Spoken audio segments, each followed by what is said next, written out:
All right, guys, hello. Welcome to our first flipped classroom. Hope you guys are enjoying your home learning day today.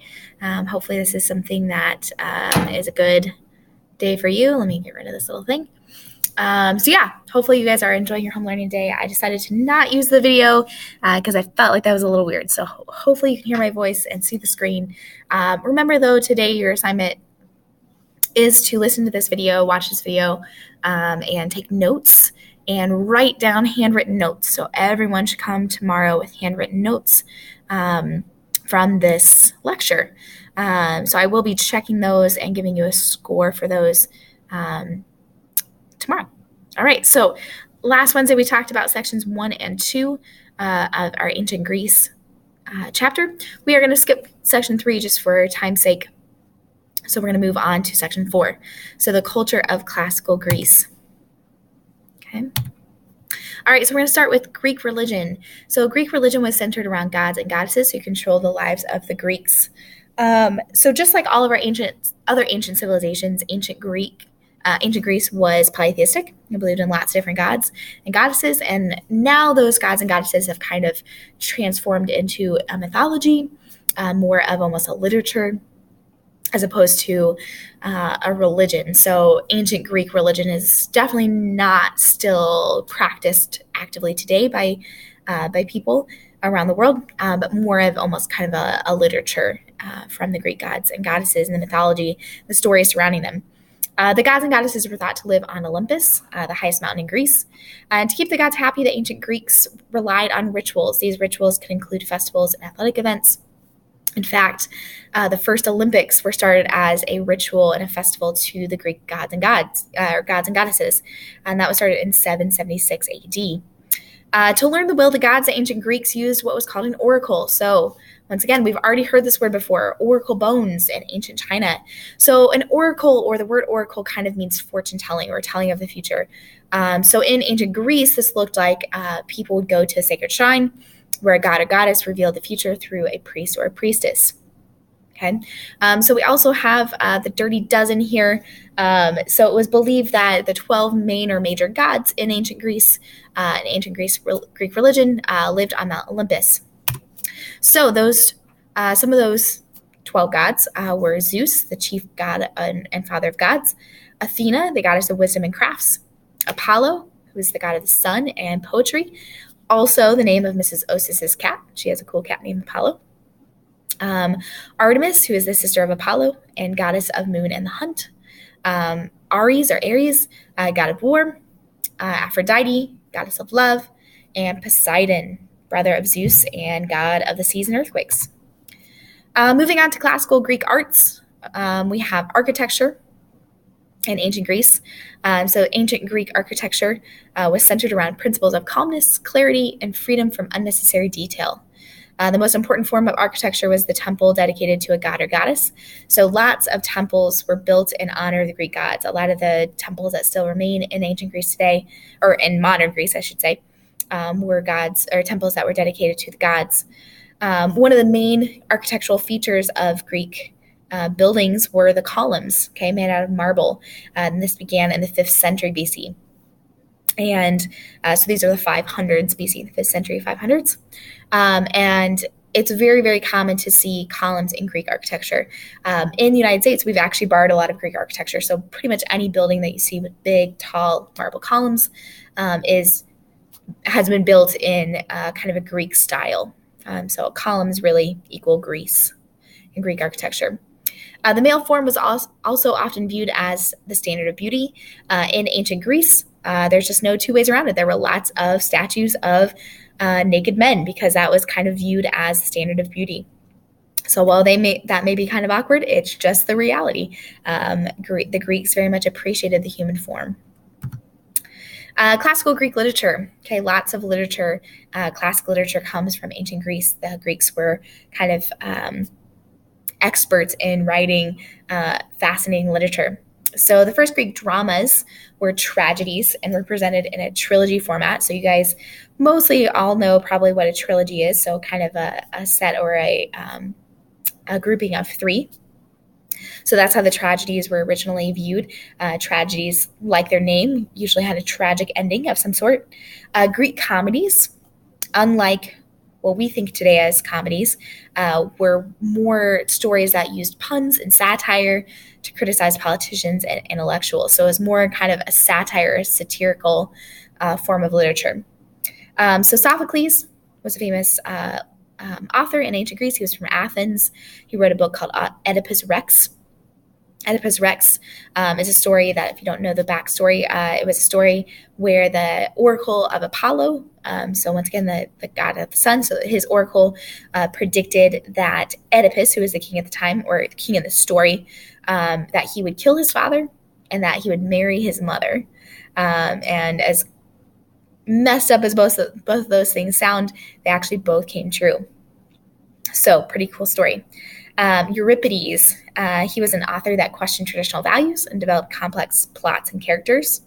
So another kind of famous Greek author.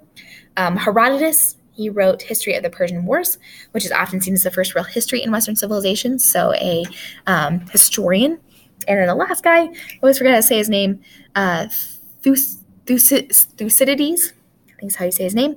He's considered the greatest historian of the ancient world. He attempted to portray history fairly and accurately.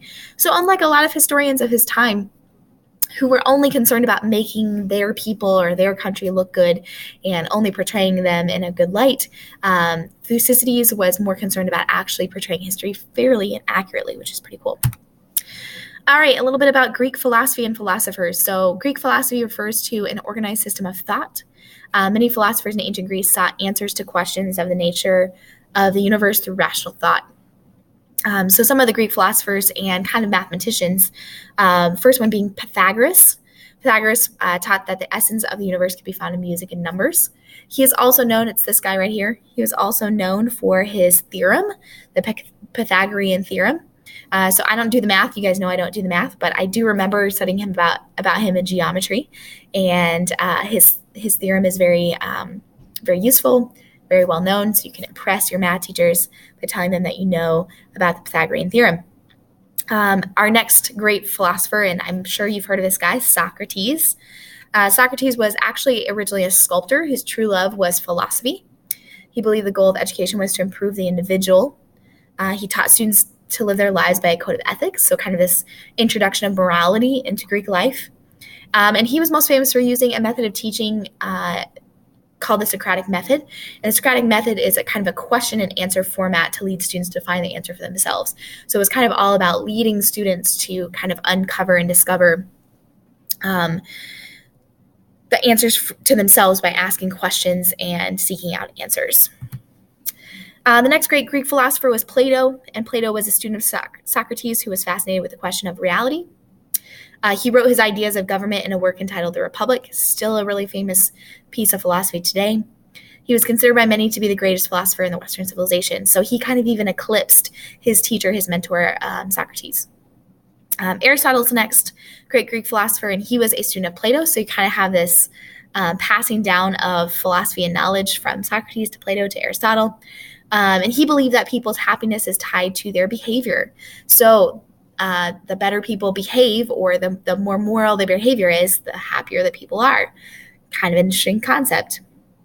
He also studied natural science by making and recording observations, laying the foundations of the scientific method.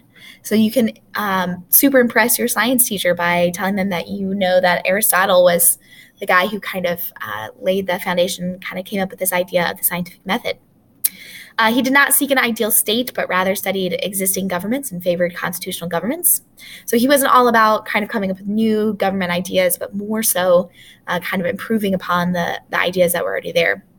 He's often viewed as the most influential thinker in the Western world, and his ideas are still studied today. All right, our fifth and final section is about Alexander and the Hellenistic Age. So Alexander the Great.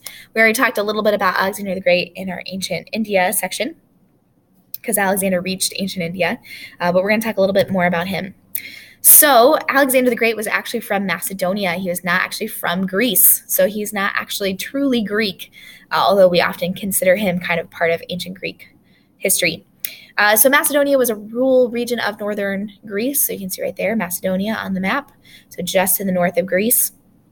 And in 338 BC, Philip II invaded and defeated Greece. And this was actually because the city-states of Athens and Sparta had had a long war called the Peloponnesian War. You don't really need to know a whole lot about that. We kind of skipped that in section 3. But just know that Athens and Sparta had a long war called the Peloponnesian War. And because they were constantly fighting each other, they actually were not very observant or very aware of the fact that Macedonia, right to the north, was posing a threat. So Philip II invaded and defeated Greece and came down into Greece and took them over. His son, Alexander, who was known as Alexander the Great, he kind of took over and carried on his father's legacy of war and conquest. He conquered Persia after he took the throne at age 20, so only at age 20, pretty impressive. He then captured Western Asia Minor, okay, so kind of this area that we know as the Middle East now, Syria, Palestine, and Egypt. He made it all the way to Egypt. This is where we have that interaction between Cleopatra and Alexander the Great. So for those of you that did your project on Cleopatra, it was kind of well known that Alexander the Great and Cleopatra were potentially lovers. But Alexander the Great established the Greek capital in Egypt as the city of Alexandria. Alexandria is still a famous city and a great city in Egypt today. There's a great, big, huge library that was established by the Greeks. There's lots of cities throughout the area where Alexander conquered named Alexandria. He named lots of cities after himself. In 331 BC, Alexander captured the rest of the Persian Empire, and his army actually reached as far as modern-day Pakistan and India, so pretty far south and east. And Alexander created an enormous legacy. Okay, his legacy is so great. He had the largest empire up until that time, up until the Romans, of course, established their empire, which would be greater, but still huge, very, very impressive. He extended the Macedonian control to great lengths. He brought wealth and new ideas to Greece and spread Greek culture throughout North Africa and Southwest Asia.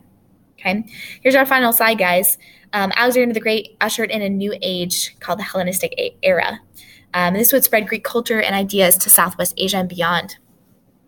Alexander's unified kingdom did not last, and 4 Hellenistic kingdoms arose. So we have 4 new kingdoms: Macedonia, Syria, Egypt, and Pergamum in Western Asia Minor.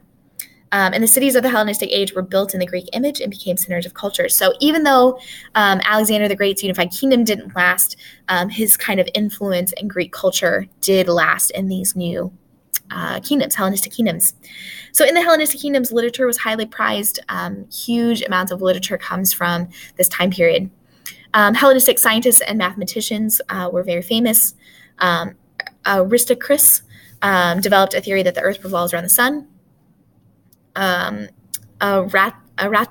Eratosthenes, I'm sorry, I'm terrible at pronunciation, guys. He determined that Earth was round and calculated Earth's circumference to within 185 miles. Euclid, I know his name. Euclid wrote a book called Elements, which is a textbook about geometry that is still studied today. And Archimedes, I know his name as well. He established the mathematical value of pi and created many inventions. 3.14, I don't do the math, but I still remember pi. So once again, brag to your math teachers that you learned about these famous mathematicians in social studies today. So that is the end of our notes for today. So hopefully this went well. Hopefully you were able to get these notes recorded, and hopefully you were able to figure out how to get this work today. So hopefully as well that you've enjoyed your home learning day. If you have any questions, please email me. Let me know if you have any issues. Otherwise, I'll be checking your handwritten notes tomorrow in class. Have a great day, guys.